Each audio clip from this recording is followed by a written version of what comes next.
Fala meus amigos, estamos começando aqui mais um vídeo do canal e hoje a gente vai continuar falando sobre o Jeca Tatu neoliberal, né? O Zema, Romeu Zema, governador de Minas Gerais, porque seguem reverberando, né, as bizarrices que ele disse e na verdade tudo isso conectado com as bizarrices anteriores, com as merdas mesmo que ele falou, né, nos últimos meses aí, no cenário do debate público brasileiro. E aí, enfim, essa última merda que ele falou foi uma certa defesa de um separatismo, né? E ao mesmo tempo ali estimulando, né? Enfim, uma postura de confronto do Sul e do Sudeste contra o Nordeste, tá? E aí ele já veio falar que não é bem isso, que é sempre assim, né? Fala merda e depois diz, não foi bem isso que eu quis dizer e tal, né? E vale fazer, inclusive, um parêntese aqui, antes da gente começar a falar disso, que é o seguinte, né? Criticar o Zema não significa dizer que alguma forma de separatismo, por exemplo, eventualmente, não possa acontecer no futuro. A história das nações mostra que isso acontece de vez em quando, né? Nada impede que isso aconteça. Agora, pelos motivos que ele pondera, né, e pela, enfim, né, por todo o desenho, né, desse jogo de diferenças que os preconceitos dele afloram e tudo mais, a gente tem que criticar, porque enfim, né, os argumentos dele são patéticos, né? Ele fala da economia, por exemplo, sem considerar que existe um êxodo rural violento, um êxodo migratório, né, que leva que trouxe os nordestinos para o Sudeste e para o Sul, e essas pessoas que vieram do Nordeste ajudaram a construir quase tudo por aqui, né? Para além de uma série de outras coisas. A Marina Silva falou também da questão do meio ambiente, né, que o norte, a floresta amazônica é responsável por grande parte da chuva que acontece no centro-oeste, no sudeste, ou seja, né, isso se desloca, né, isso acaba influenciando de maneira direta as plantações, ou seja, a própria alimentação, né, do sudeste. Então, quer dizer, né, o Zema é um estúpido, né, e por isso que eu disse no vídeo passado que ele é um ótimo substituto para o Bolsonaro, que é outro estúpido, né? E aí, né, eu já começo aqui ponderando o que está no título aqui do vídeo de hoje, né? Quer dizer, o Zema, ele é uma espécie de mistura do Bolsonaro com o Nerso da Capitinga, né? Que é esse personagem engraçado, ao mesmo tempo meio patético ali, que é esse capial, né? Que é afrontosamente idiota, né? Ele faz o possível ali para... né, o traço marcante desse personagem é a estupidez mesmo, né? E isso faz dele engraçado e tal, né? Porque a comédia é um pouco isso, né? Você, como eu falei no vídeo passado, é você superdimensionar um certo traço ali num personagem.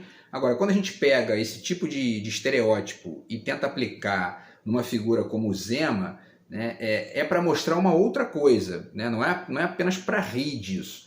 É para demonstrar o quanto que ele é patético, mas não no sentido da graça, né? Mas no sentido mesmo do atraso, no sentido mesmo de uma certa defesa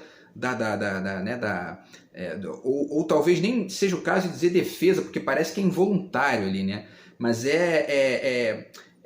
ostentar estupidez, ostentar mediocridade. É isso que o Zema faz toda vez que ele abre a latrina para falar merda, né?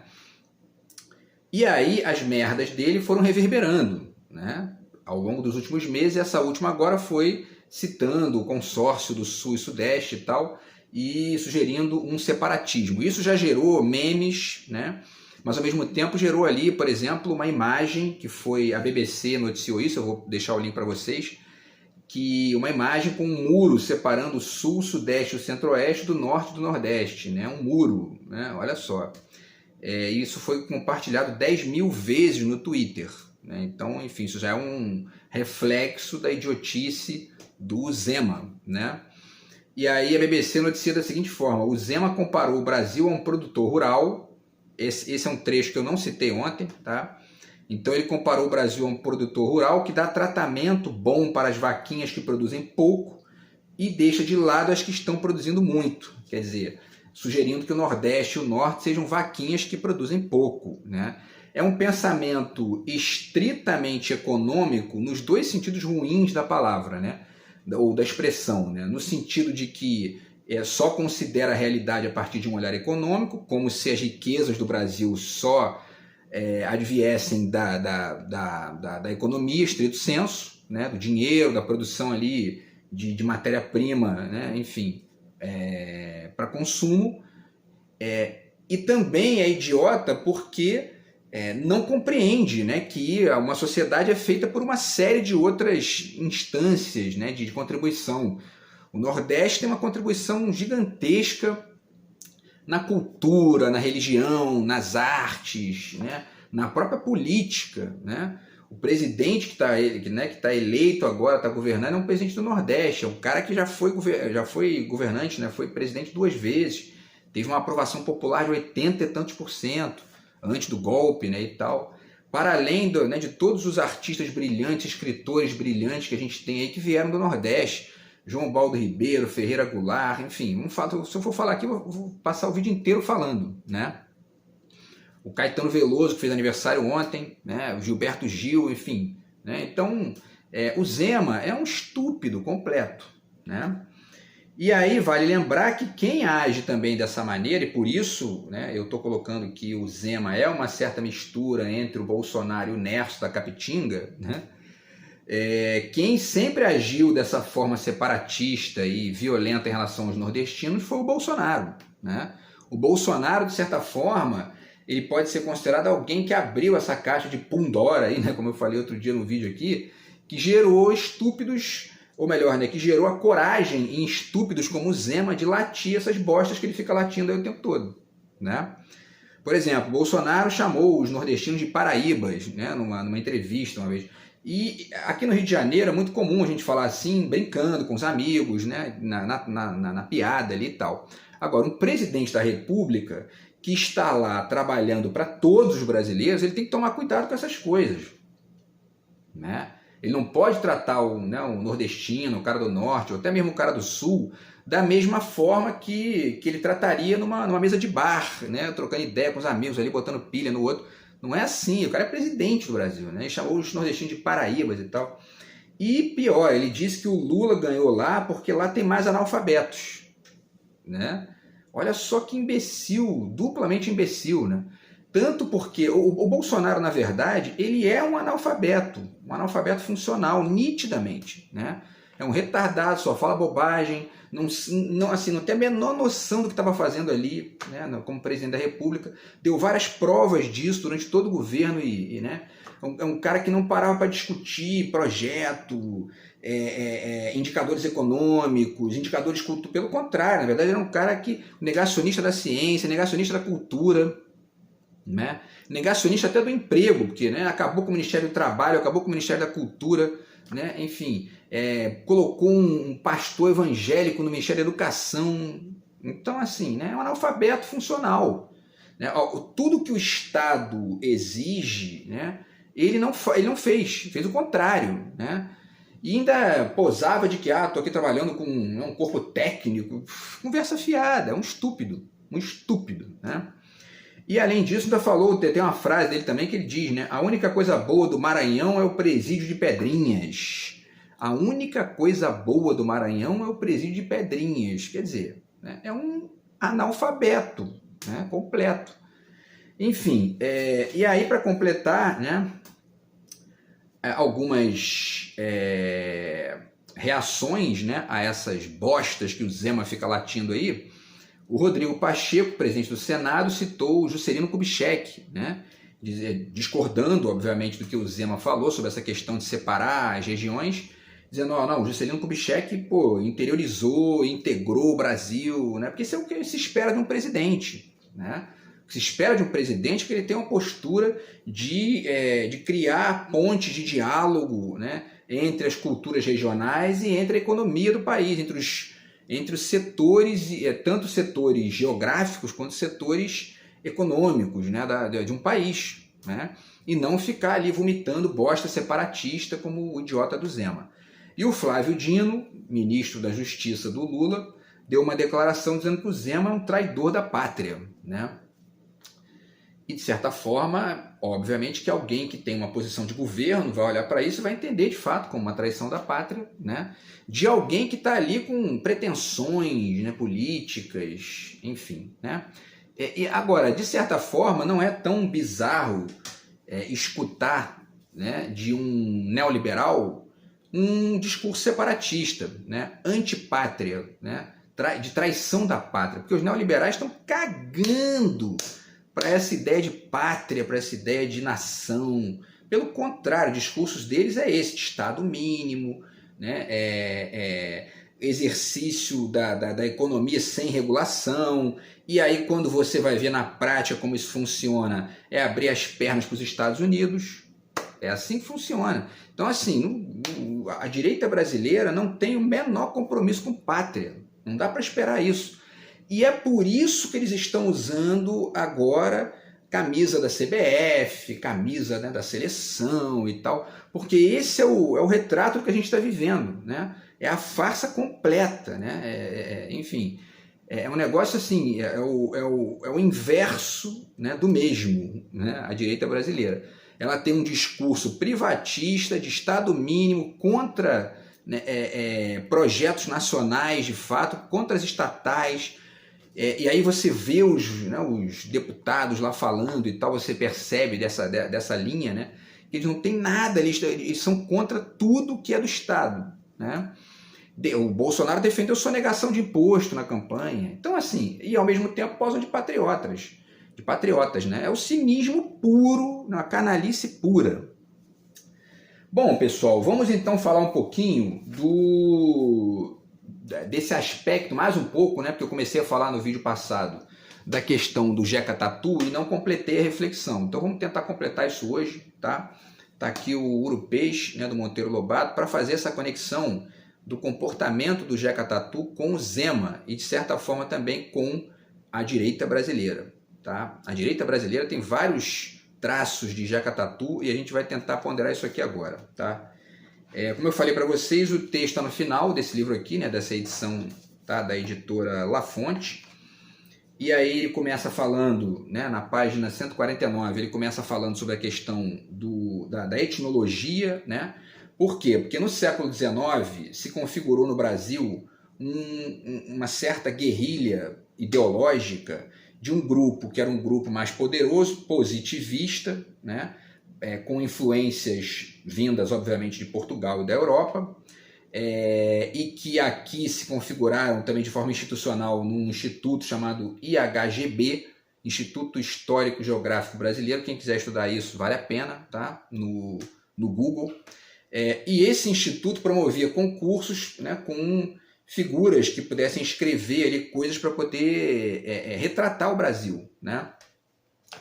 E a maioria desses trabalhos do HGB daquela época versavam sobre um Brasil que não funcionava porque era mestiço, né?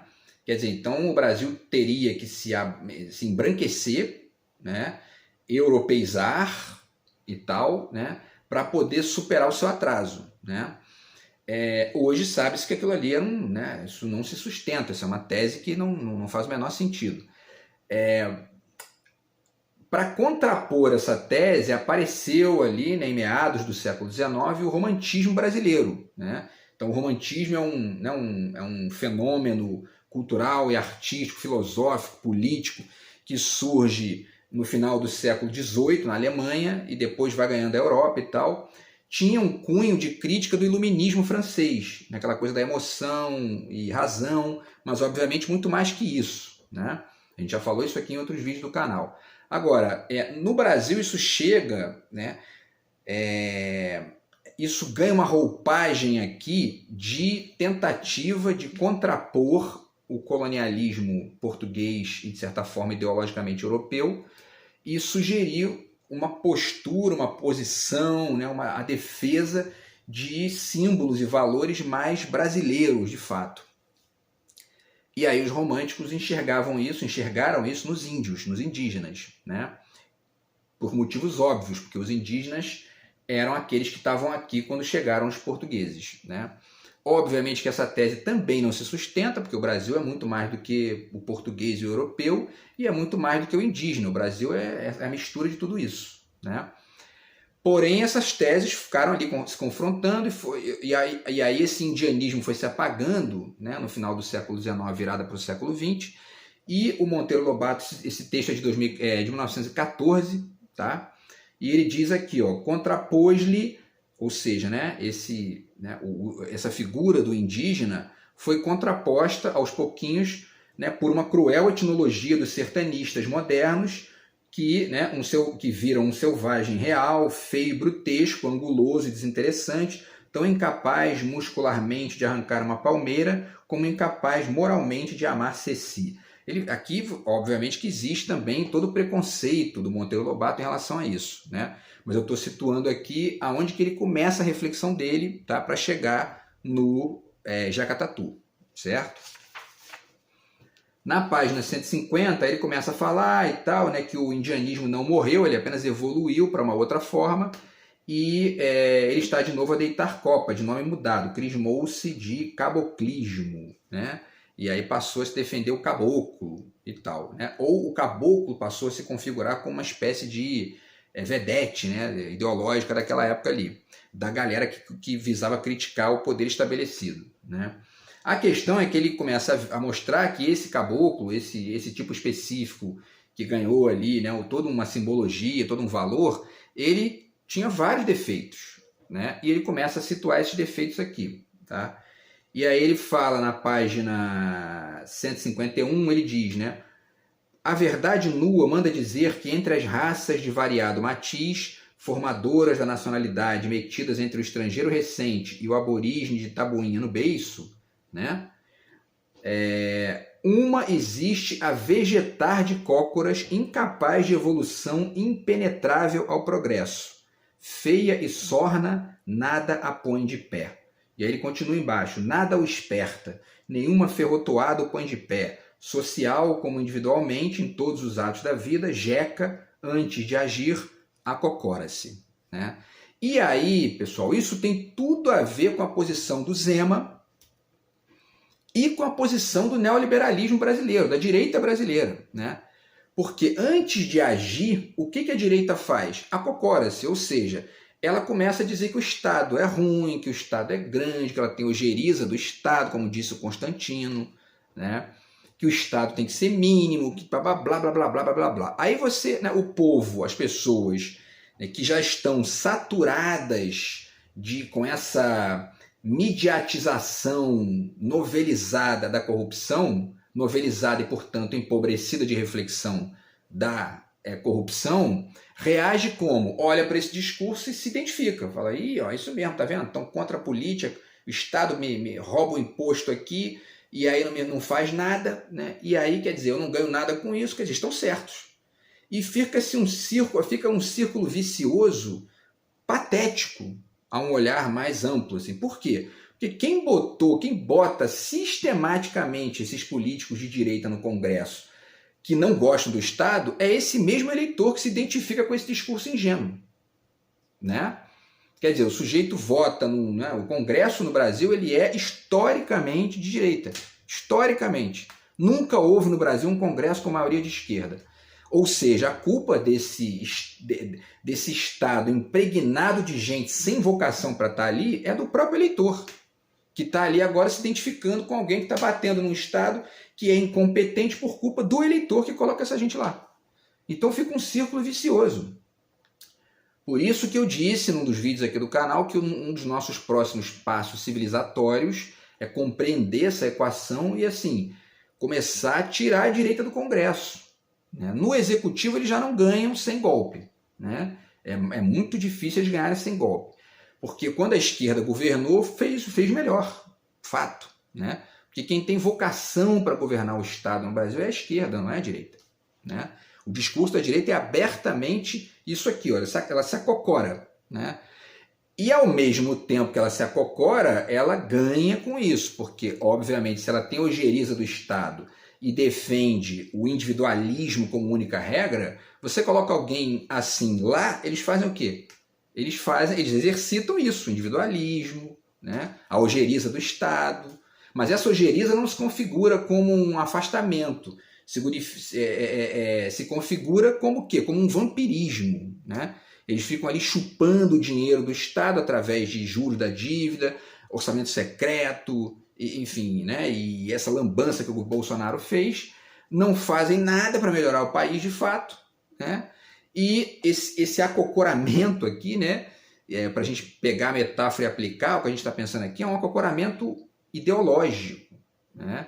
E no caso de figuras como Zema e até mesmo Bolsonaro, ele é um acocoramento intelectual, porque são estúpidos, né? O Zema não tem assim menor estratégia linguística para defender a visão patética dele de mundo com uma certa sutileza. Não tem, né? Ele é um capial, ele é um, no pior sentido do termo, né?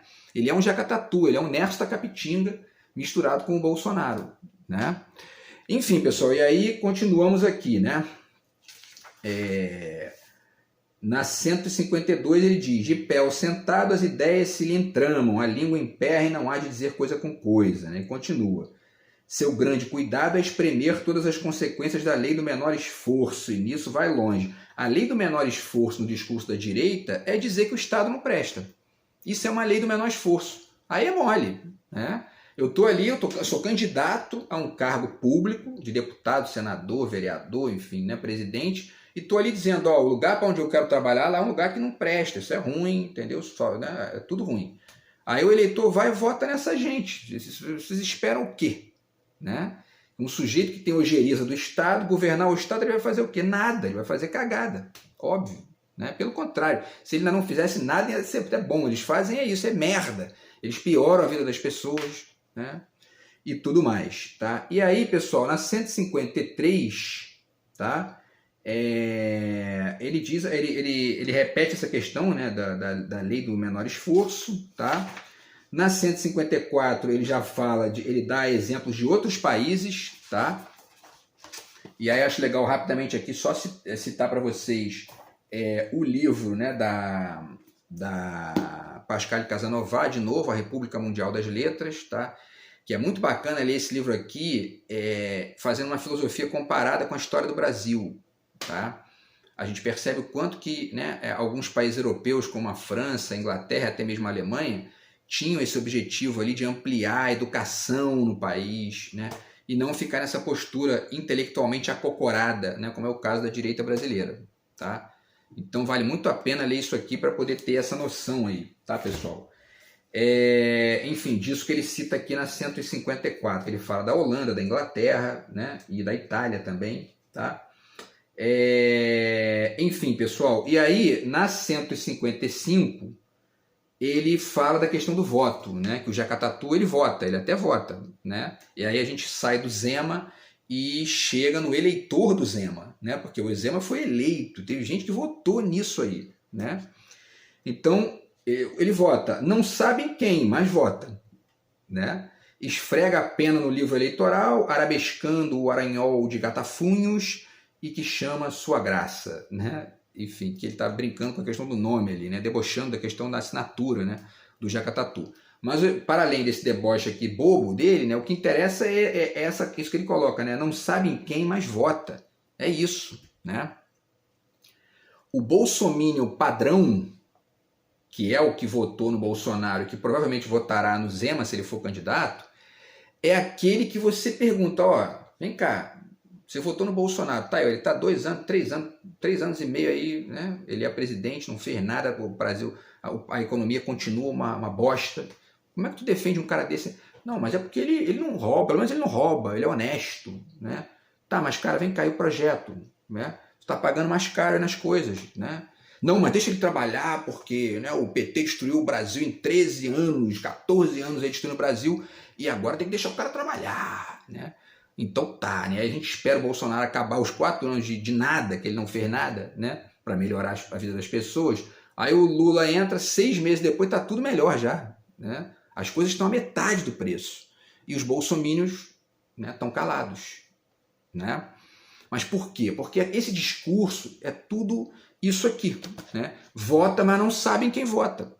Eu falei aqui em alguns vídeos do canal, né, que o Bolsonaro ele é um reflexo de uma postura antipolítica histórica de uma certa classe média, média que eu digo no sentido da percepção, né, brasileira, e que foi se desenvolvendo, né, com esse discurso. A política, meu irmão, a política não presta, política é tudo igual, política é ladrão, tudo política é ladrão, esquece isso, entendeu? De repente, votaram no Bolsonaro, né? E estão defendendo o indefensável, porque, né, foi um fracasso. Mas o fato é que isso reflete exatamente essa frase aqui do Monteiro Lobato, né? Não sabem quem, mas votam, né? É o Zema eleitor, né, nesse caso aqui, tá? E isso eu tô falando aqui, a gente faz brincadeira, zoa e tal, dá uma zoada, né? Mas isso aqui é um alerta para essas pessoas acordarem para isso aqui, né? Que para você votar em alguém, você tem que conhecer, tem que fazer uma reflexão mais ampla, tem que comparar as coisas, né? Porque só nesse discursinho de pelo menos ele não rouba, é o que eu dizia em sala de aula para os alunos, quem vive de pelo menos é empresa de depilação, certo? Você está botando um político lá, tem que pensar em pelo mais, não é em pelo menos, né? Enfim, pessoal, continuando, tá? E aí, na 156, né, ele fala, o sentimento de pátria ele é desconhecido, né?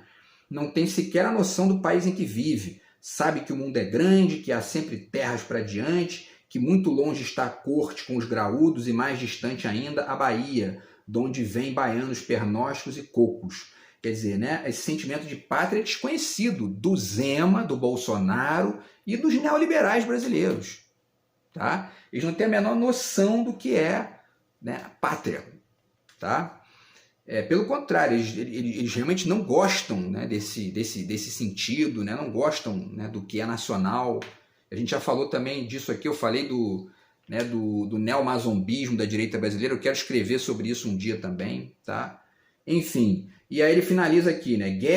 Ainda na 156, guerra, defesa nacional, ação administrativa, tudo quanto cheira a governo resume-se para o caboclo numa palavra apavorante: recrutamento. Tudo quanto cheira a governo resume-se para o neoliberal brasileiro numa palavra apavorante, né? Enfim, Estado. Né? O neoliberal odeia o Estado. Né? Então, e você vai botar alguém no governo que odeia o governo, que odeia o local onde o governo funciona.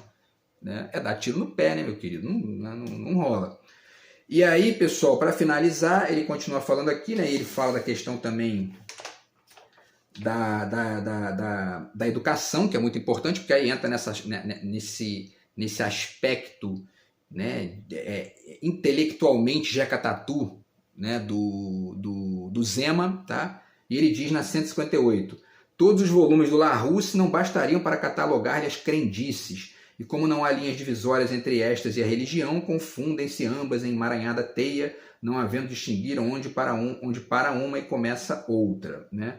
E ele vai falando também de outras coisas, né? Ele falou aqui num certo momento na questão da inteligência, né? Da educação, né? E, enfim, e tem tudo a ver, né? E aí eu cito aqui, inclusive, o livro do Luiz Costa Lima, o Frestas, né? Que é Teorizar no País Periférico, porque esse comportamento do Jeca Tatu, né, do Monteiro Lobato, e do Zema, e do Bolsonaro, e de grande parte da direita brasileira, é uma defesa do simplismo, do reducionismo, da estupidez, né? É uma certa, assim, um pensamento periférico meio que masoquista, né, vamos dizer assim, né? Que não é a percepção crítica do caráter periférico, que gera, portanto, um comportamento mais proativo no sentido de tentar melhorar essa posição em relação ao que o centro, enfim, estabelece ali e como ele se movimenta. É um posicionamento meio que passivo intelectualmente e que gera o quê? Submissão intelectual, neocolonialismo, né? E tudo isso que a gente cansa de ver aí. Então é isso, pessoal. E aí ele finaliza aqui falando da questão, né, enfim, desse caráter muito passivo, né, na página 159 do Jeca Tatu, e acho que isso reflete de maneira muito interessante aqui a figura do Zema, tá? que é, na verdade, uma mistura, né, entre o Nerso da Capitinga, um estúpido completo e meio que atrasado ali em todos os níveis contra o progresso, e o Bolsonaro, né, que é o retardado que a gente conhece. Beleza, pessoal? Tá aqui o Monteiro Lobato, tá? E a gente se fala no vídeo de amanhã do canal, que eu vou falar sobre o texto do Glenn Greenwald, que comentou a questão aí do Janones. Beleza, pessoal? Então é isso, grande abraço, tamo junto, fui.